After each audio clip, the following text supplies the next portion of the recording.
Hi everyone, welcome back to No Light Time. My name is Hallie, so grateful to have you all. Let's go into this reading. Let me just start off by saying this. Thank you for joining this live. At this moment in my life, I have a lot going on, so I can't do lives right now, but I am doing pre-recorded lives like this. I'm setting up the different technicalities and stuff like that so that I can do them. If you want to check out the membership, I have great memberships available. And yeah, so every Sunday, 7 p.m., I like to have this live available. I will be in the chat talking to you guys. If you're interested, check that out too. So I'm doing my popular famous exes, and lots of you have asked me for them back. They did really well. I always love to do them because it's so fascinating to look at different famous exes and like what happened and go back in time. And I love to look at different documentaries on YouTube. I love YouTube. Obviously, I'm a YouTuber. But what I love so much is the creativity that comes behind a lot of people making documentaries, and they add in their 2 cents. I love discussions. I love debates. I love looking at different things.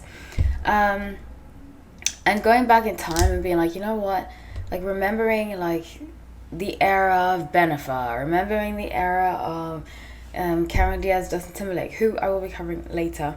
So just remembering all these different things, and it's fun. It's fun to go back, be present, and look at future predictions, which is what I'm going to be doing here.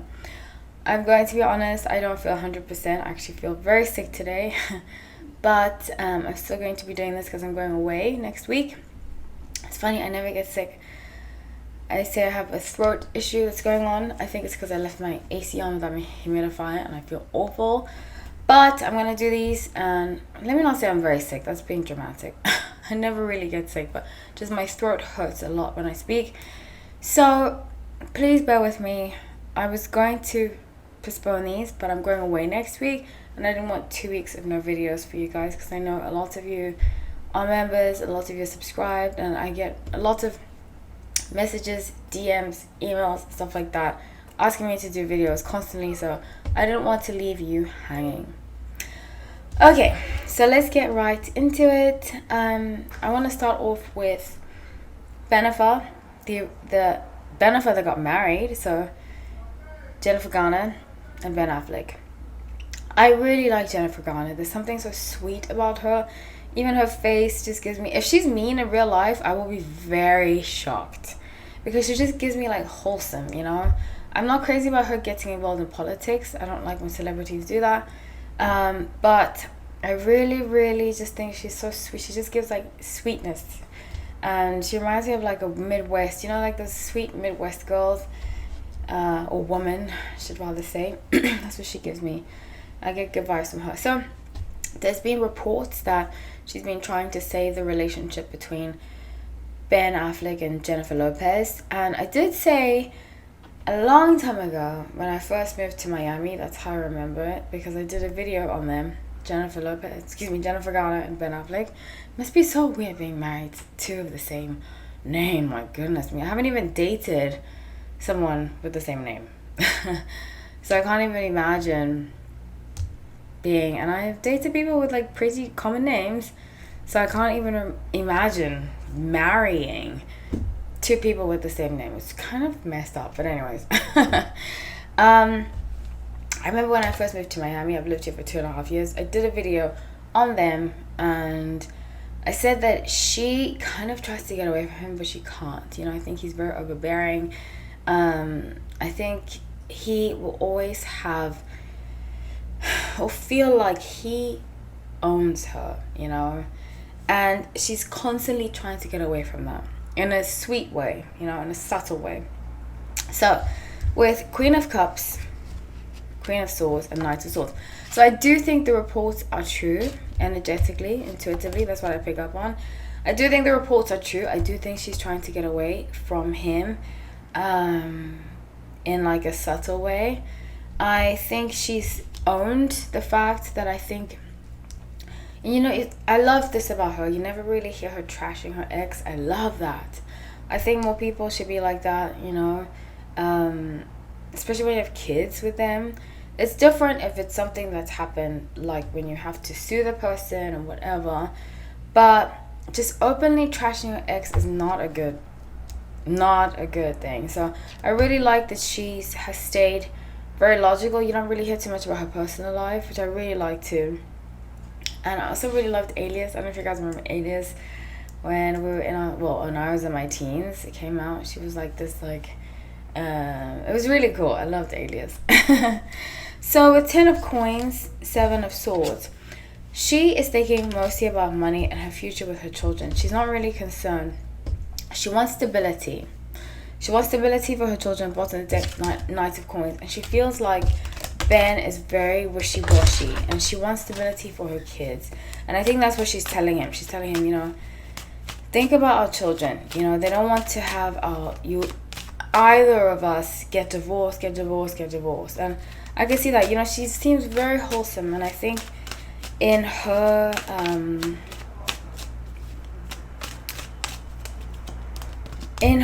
way of life and how she was raised, people tend to stay together for a very long time. See, I come from the opposite of that. I don't really see a lot of my aunts. There's nobody married, unfortunately, and I hate to put my family on blast like this, but it's just my experience. None of my uncle's married, but that's it. Everybody else is divorced or never got married. So and I think Ben is like, no, he's not, I apologize. But from that perspective, I've had to humble myself and to learn, like, hey, people can stay together. From her perspective, never seeing divorce, never seeing people break up, she has to let go of the guilt that comes with it. And I think deep down, she feels very guilty that she didn't stay married to the dad. And she reminds him of that. Like, give them stability. Put yourself in their shoes. I see just very sweet energy. Very sweet energy. It's like the opposite to J-Lo. So 2 of Cups, King of Cups, and Page of Swords. She's going to get through to him because they have a friendship. And I think it's so admirable when people can stay friends after they have gotten a divorce. Because I'm not saying anybody should have to, because it takes both parties to. So if you're watching this and you got divorced and it wasn't under your own, and you want to be friends with the person and they wouldn't allow it, that's different.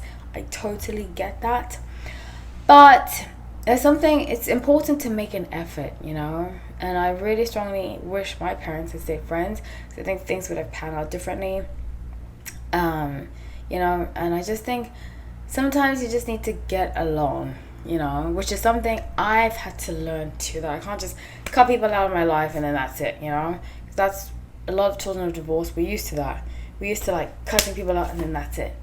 But I've had to learn with age and with therapy and all kinds of things, learning about myself, that I sometimes have to communicate how I feel and stay in situations and be patient. So with her situation, she's being very patient. She's been 6 of Cups, Page of Cups. I think she was way more patient than we realized even in their marriage. And she's just reminding him, hey, especially Page of Swords, your children are going to see this. They're going to see it, and I don't want this to affect them.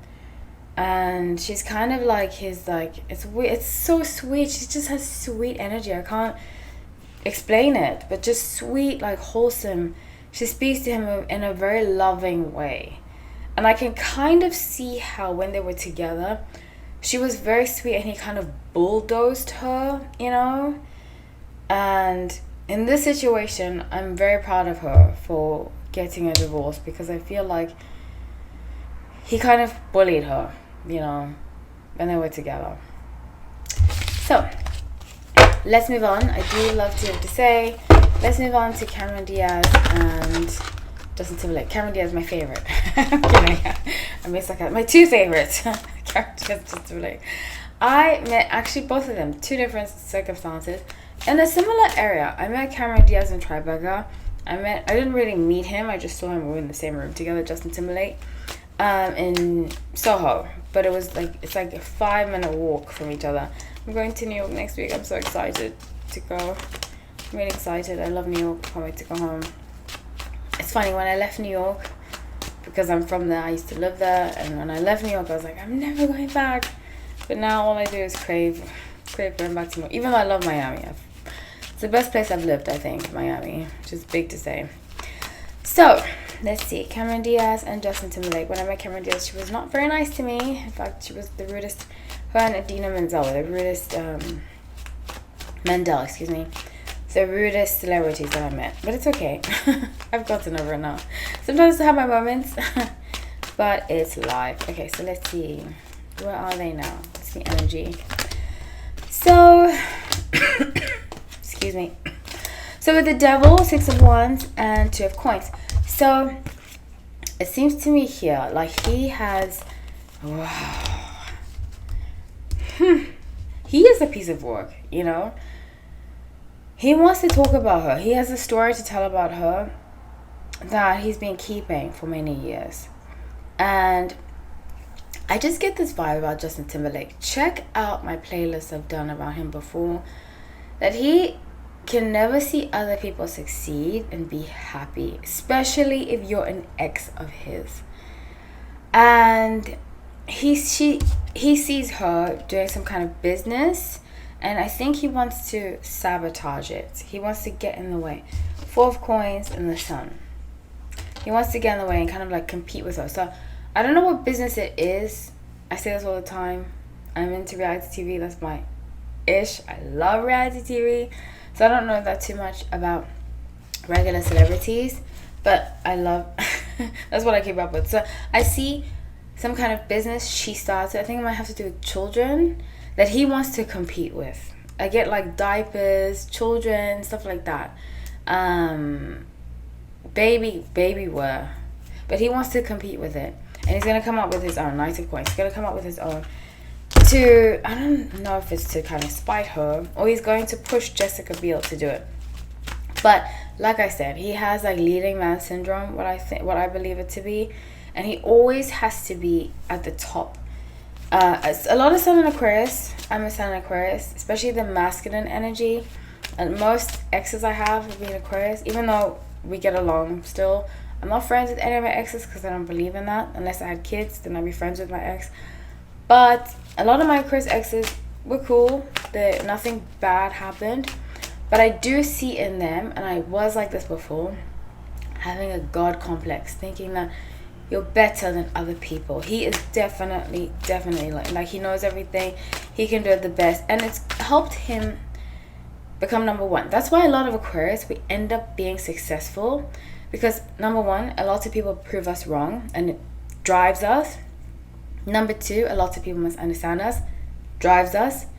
Number three, a lot of people, if we see somebody doing better than us, and this is something I had to heal within myself, yoga helped me a lot. Because I remember one time I was in a yoga class and somebody was doing a pose next to me, and they were doing it so well, and I thought to myself, I had like deep envy inside. And I remember thinking how painful, it felt painful to be so envious, you know, of somebody else. And from that moment, I was like, I don't want to be envious of other people. It's painful. It's self-inflicting pain to not just wish the other person well and be happy for them. The opposite, you know. So ever since that moment, it sounds weird, but I healed myself of needing to be number one in everything. But that's why a lot of Aquarius are so successful, because we tend to have an envious side to us because we should be the best, you know. And that's something that I had to be honest with myself about. So he's going to start some kind of line, some kind of like and push, you know. Every time she comes forward with some story about her love life, he's going to, the Lovers, Page of Swords, Chariot, see that and be like, well, I'm happier than you are, you know. Very vindictive. Ashton Kutcher, I think, does this too. He's also Sun in Aquarius, and I love being Sun in Aquarius. I think there's so many great qualities to it, but I'm honest and real about the shadow side of every zodiac sign. And that's something about us that we need to heal. We don't always have to be number one, you know. We don't always have to be at the top. Sometimes we can root for other people and genuinely be happy for them, and it's okay. So with Six of Cups and Eight of Coins, he's going to make it seem like he's the one that gave her the idea, you know? That kind of energy. It's unfortunate because I don't think Justin Timberlake is ever going to change. And some people just aren't. And they are examples of what not to be like, you know? So that's what I have for you guys. I hope you enjoyed this live. If you did, please like, please subscribe. I love you all.